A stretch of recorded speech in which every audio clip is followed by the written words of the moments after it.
السلام عليكم، ازيكم عاملين ايه؟ يا رب تكونوا كويسين وبخير وبأحسن حال يا رب العالمين. هنعمل النهارده 11 قطعة من الجاتو، وميني تورتايه صغنونه كده محندقه، وكبايه الكوبايات اللي احنا بنشتريها بتاع الجاتو او العصارات برضو.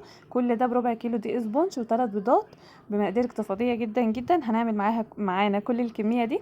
انا الصراحه كده كان نفسي في جاتو، وبعدين انتوا عارفين الاسعار بقت صعبه جدا يعني، وتقريبا قطعه الجاتو بقت ب 13 او 15 يعني. فبعدين خلاص بقى شوحت بايدي كده، قلت بس انا عليا الطلعه دي. المهم، جبت ربع كيلو دقيق سبونج، بس ما لقيتش الفيديو ده، مش عارفه بقى هو اتمسح او ايه. ربع كيلو دقيق سبونج وثلاث بيضات وربع كوبايه من الميه ورشه من الفانيليا، وضربتهم بالمضرب حوالي 10 دقايق او ربع ساعه. بس بصراحه النوع السبونج ده معرفش نوع ايه، اول مره نوع سبونج ينفش معايا بالطريقه دي، مع اني بجيبه كل مره من نفس الشخصيه، بس اول مره الدقيق السبونج ده ينفش معايا كده وعمل لي الكميه دي. اللي انا بضربه بالمضرب ده كريم شانتيه. بيفيض معايا مثلا من متبقي معايا من تورتايه كنت عاملاها او حاجه قبل كده، وبحطه في علب مقفوله كويس عشان ما يلقطش طبعا اي حاجه من الفريزر، وبحطه في الفريزر، وبستخدمه بقى في اي حاجه انا عايزاها، بس لازم يطلع يتضرب. لان اللي انت لو طلعتيه وما ضربتهوش بيبقى سايل كده ومش متماسك. بتطلعي بتضربيه 5 دقايق كده بالمضرب الكهربائي بيبقى زي الفل. عملت انا في القالب الربع كيلو ده، عملته في القالب ده اصغر قالب. لو انت بتجيبي اللي هو طقم القوارب الثلاثه، ده اصغر قالب فيهم. حطيت فيه وطل قلت لكم انا بيتهم لتاني يوم، حطيت في القالب ده، وحطيت كمان في كسرونه مقاس 12. يعني لو انت بتعملي مثلا كيكه، دي كيكه مقاس 12. عملتهم كلهم وخبزتهم نص ساعه طبعا لان هم صغيرين ما قعدوش كتير في الفرن، وطلعتهم وغطيتهم لحد تاني يوم. بدات بقى ان انا اشتغل فيهم زي ما انتم شايفين كده.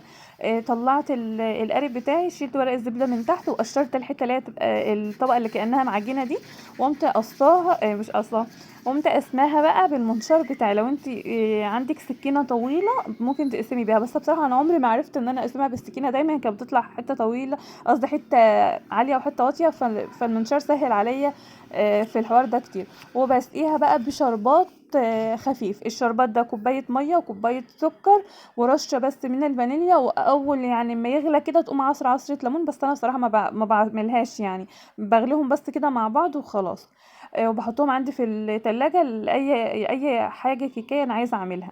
حطيت الكريم شانتيه اللي كان عندي أول طبقة، ورجعت حطيت طبقة تانية لأن كنت عايزة أعمل طبقة الكريم شانتيه زي ما بتيجي من بره كده، بتكون كبير يعني عالية وماسكة نفسها كده. وعملت برضو كريم شانتيه من على الوش. اهم حاجه بقى عشان تعرفي ان انت تقطعي القطع كويس كده، وما تقعدش الكيكه تروح وتيجي معاكي، تحطيها في الفريزر اقل حاجه ساعه. وده اللي ما كنتش عارفاه. يعني انا كنت عملت جاتوه كذا مره قبل كده، كان التقطيع بالنسبه لي كان صعب قوي، كنتش بعرف اقطع كويس. وكانت التورته يعني القطعه ما بتبقاش، ما بحسهاش مستطيله زي ما انا بشوفها، وبحسها بتروح وتيجي معايا. فاما عملت الخطوه دي بجد سهلت عليا التقطيع جدا جدا. بدات طبعا ان انا اساوي الاول الكريم شانتيه من كل الجنوب، وبعد ما حطيتها في الفريزر الساعه قطعت الاطراف يعني رفيع قوي قوي قوي. دي الميني تورتايه اللي بقول لكم عليها مقاس 12، هي تعمل معانا طبقتين. الطبقتين يعني طبقتين حلوين مرتاحين جدا جدا. دي بقى لو انت عندك عيد ميلاد كده محندق صغنون، احتفال صغير كده بينك مثلا انت والولاد، هتعمل معاكي 4 قطع حلوة جدا وجميلة جدا ومش مكلفة خالص خالص. يعني اما انت تعملي دستة جاتوه ميني تورتايه وكوبايه بربع كيلو دي اسبونج، ده حاجة جميلة جدا جدا وموفرة قوي قوي كمان. باقي الكريم شانتيه، يعني الكريم شانتيه انا زينت بيه كل حاجه. الكريم شانتيه ده بجيبه خام.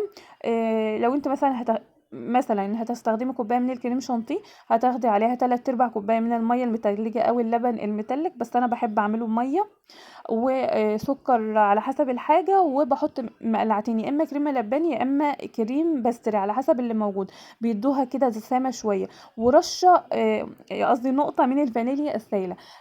انا عايزة اوريكم الفانيليا السايلة اللي انا اللي انا جايباها لاخر مرة دي، بصراحة جميلة جدا جدا جدا، وانا كنت جايباها وخايفة لان عمري ما سمعت عنها عنها او انا ما اعرفهاش يعني، بس جميله قوي قوي قوي. ده حبيت ان انا اعمل جناش بالشوكولاته البيضاء، بس بصراحه ما ظبطش معايا، طلع كده سايل قوي. يعني انا لو كنت سيحت حته الشوكولاته على الحمام ميه وحطيتهم كان هيبقى احسن لي كتير. بس انا قلت يعني ايه، عشان انا عايزه وانا بقطع ما يبقاش ماسك كده او يتكسر معايا.